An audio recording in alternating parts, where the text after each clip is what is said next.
Nothing has ever been great more than traveling in a nice, beautiful place. A gift that anyone could never say no to is no other than a trip. But how are you going to select a travel destination for your next big trip? Here, let me help you with that. Here's 10 important things to consider when choosing a travel destination. Number 1. Consider the weather and the season. When choosing a holiday spot, you must consider the weather. You might prefer to vacation during spring break instead of the severe heat and cold months. Traveling during peak tourist season will undoubtedly have an impact on your vacation. If you have the option to pick your travel dates, consider months with pleasant weather during the shoulder season. This is because peak season costs increase where availability decreases. The shoulder season provides the best of both worlds with less people. Warm or cold weather?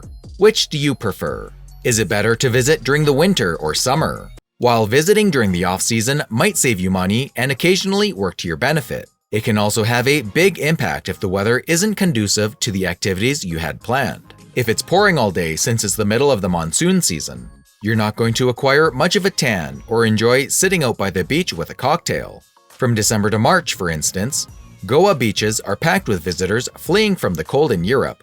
If you visit Goa during the monsoon season, which runs from mid-June to October, you might get fantastic hotel prices and attend the São João festival. If you're planning a ski vacation, it's not a good idea to go early in the shoulder season if the winter has been mild. You'll have to grin and endure it if you're truly short on time and can't wait for the weather to improve. So, before planning a trip, do some research, check the weather forecast, and consider the seasons. Now, on number 2, come up with a travel destination.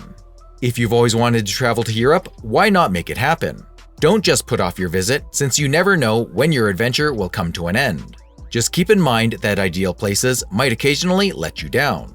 Additionally, create a travel bucket list of countries, or better yet, places that you truly want to see.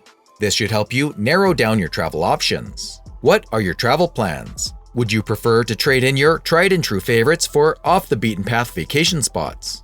Number 3. Consider visiting new destinations. Traveling to a new country that I have never visited is constantly on my bucket list, but it's all about prioritizing.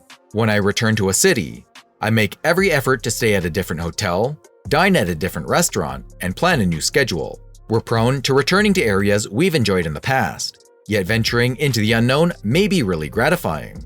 Now on number 4, you should plan your travel budget. Money, of course, is a deciding factor for many tourists when it comes to selecting a holiday destination. You don't need the winning lottery numbers or wealthy parents to travel, but you do want to be comfortable with the place you select, the flight class you fly in, and the hotel you stay in without overspending. Traveling overseas is generally more expensive than staying in the same country. When going close to home, however, the money saved on flying may be spent on nicer accommodations and fancy restaurants. A trip to Thailand, on the other hand, will cost more, but the cost of travel is less than close to home. Finding out how much it would cost to fly, stay, and get a visa for your chosen location can help you decide which ones are financially feasible. Are these tips helping you decide your next travel destination? Well, if yes, stay for a few more helpful tips. Number 5. Consider the cost of living. Naturally, if you travel to a low-cost place, your quality of life improves. Finding the most affordable holiday destinations can help you have a higher quality of life and stay longer. You may look up the cost of living in a travel location before you arrive. Get a list of regular costs, such as a restaurant meal, a cup of coffee, public transportation, and more, by using a collaborative online database. Use tools to compare the cost of living in your city to the cost of living in your destination. Now, let's go with number 6, planning versus spontaneity. It might be tough to prepare everything ahead of time, but even if your vacation schedule is well planned, you may wish to modify anything or abandon your original plans in favor of other destinations. I realized that thorough preparation is a helpful skill, but the finest and most unforgettable moments occur when a little spontaneity is thrown in. There's nothing wrong with altering your plans while on the road. I know a lot of last-minute tourists who are just concerned about the ticket price and their enthusiasm to go.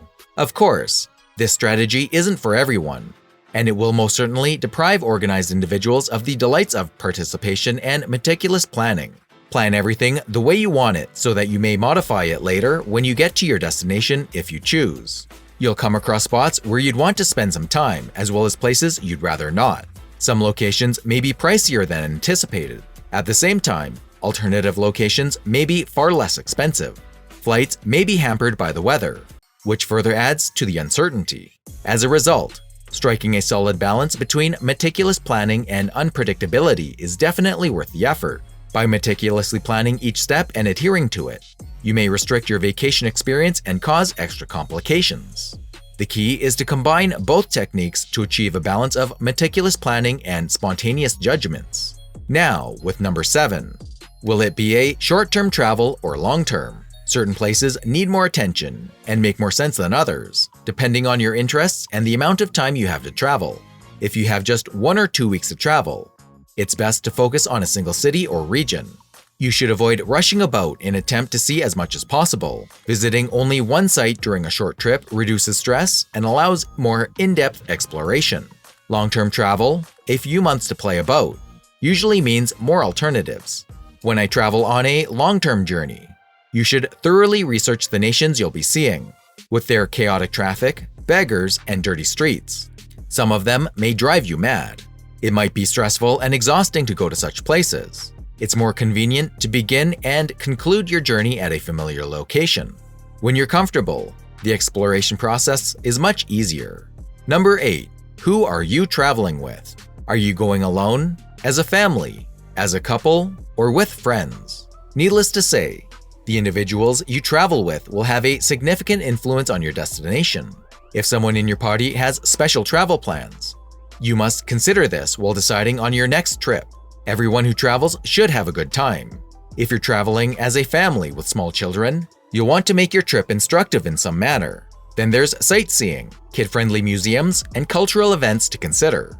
If you're going on a family vacation, you'll pick a different location than if you're going on a romantic break with your spouse. If you're traveling alone, you might choose to stay in a hotel because it's a fantastic way to meet and socialize with other solo travelers. Number 9. What are your goals? A travel burnout is another trap. When you travel long-term in a new and unfamiliar place, you may experience emotional weariness as well as emotions of detachment or cynicism. The most typical cause is exhaustion from doing the same things over and over, meeting new people, and adjusting to other cultures. Last but not least, number 10. Do you need a visa? The process of obtaining a visa frequently adds to the difficulty of organizing a trip. In other situations, you may need to contact the consulate well in advance of your visit, apply for a visa, pay the visa cost, which can range from a few dollars to a few $1,000s, provide pictures of the appropriate size, and then wait for a response. Visa requirements differ from country to country, depending on your passport's nationality. Before I choose my next vacation location, I check to see if the country requires a visa. Along with the fulfillment of traveling is quite a long preparation for it. I hope this helped you pick your next travel destination. See you in the next video.